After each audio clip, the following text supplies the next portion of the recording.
di antara pengalaman-pengalaman yang pernah coach lalui di Merata tempat ni, apa sebenarnya pengalaman yang paling coach tak boleh lupa, yang sangat-sangat disturbing, yang mengganggu dalam buat paranormal ni?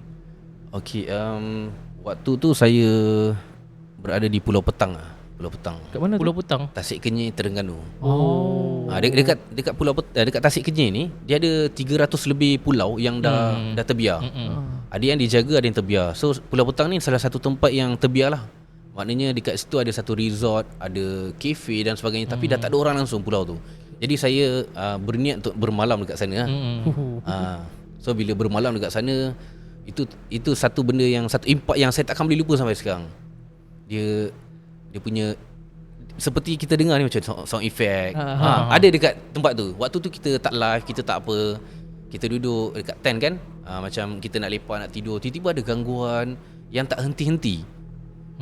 Jadi benda tu yang membuatkan saya rasa macam itu pengalaman paling seram, paling best. Sebab kalau ada apa-apa jadi, tak ada orang boleh tolong kita waktu tu. Kita ada Allah je waktu tu. Orang bot 40 minit daripada JT nak hantar ke pulau, lepas tu dia balik. Besok baru dia ambil kita.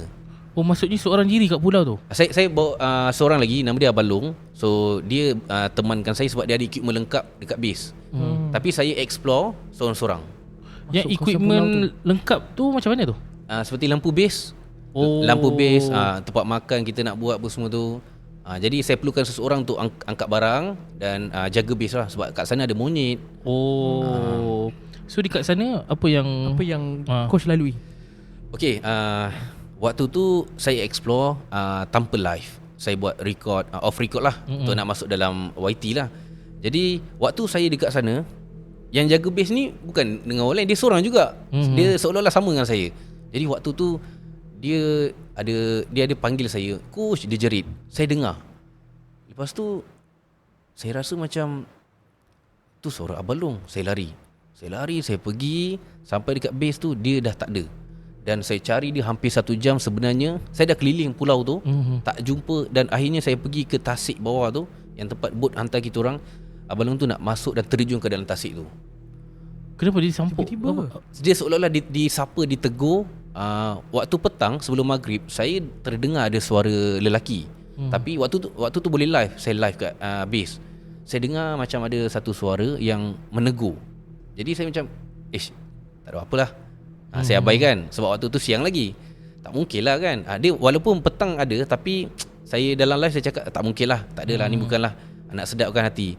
Waktu tu petang pun saya buat explore juga. Dan petang tu Abang Long tu dia kena juga tegur. Dia kena tegur sebiji macam saya. Dan start tu dia dah mula berubah. Saya waktu tu time maghrib, saya ajak solat kan. Saya cakap, jom kita solat. Dia pandang saya. Dia pandang macam tu. Jadi saya tak jumpa, tak nampak depan mata benda-benda ni keluar muncul, tak ada. Tapi keadaan tu yang menyeramkan. Suasana tu, tempat tu. Dia kata apa, dia bukan spirit, dia semangat tempat tu. Ya, kami pula berhadapan dengan satu kafe di mana dapur tu dia punya rak kan ada cawan, pinggan, mangkuk bergegar. Tengah-tengah duduk, tengah-tengah nak solat, dengar ada benda bergerak, hentakan demi hentakan tanpa henti, hingga nak sampai ke subuh. So, sepanjang malam tu itulah yang coach lalui. Ya. Dan saya rasa macam, bila ada tak coach nak datang balik, viewers tanya kan. Saya nak datang balik, tapi dia panjang lah. Tapi kena fikir macam-macam dulu lah. Kita kena persiapkan diri betul-betul. Situ adalah tempat yang paling menyeramkan lah untuk coach antara yang paling seram setakat ni pengalaman saya. Saya kalau bercerita, kita tak nampak, kita tak rasa betul. Jadi seram tu tak sampai. Jadi kalau nak tahu macam mana seram tu, boleh tengok dekat YT saya. Pulau Petang. Ada episod tu? Ada Pulau Petang. Itu pun kita dah shotkan video dalam 40 minit lah. Jadi berdebar jugalah. Berdebar juga.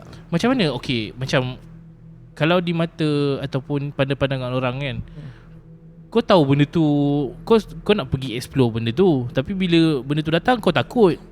Apa macam ni? Okay. Apa jawapan coach? So kebiasaannya soalan ni memang confirm lah saya akan dapat. Okay, kenapa kau pergi kacau tempat dia? Kau dah tahu benda ni ada, lepas tu kau takut. Okay, firstly, kalau saya takut, saya akan balik. Saya tak stay dah. Saya akan buat apa-apa cara, call polis ke, call bomber untuk balik kalau saya betul-betul takut. Tapi saya pilih untuk stay. Okay, yang kedua, kenapa saya datang situ? korang semua tak pernah datang situ. Jadi inilah kerja aku untuk nak bagi tahu kat korang tempat dia macam ni. So satu pengalaman diorang dapat.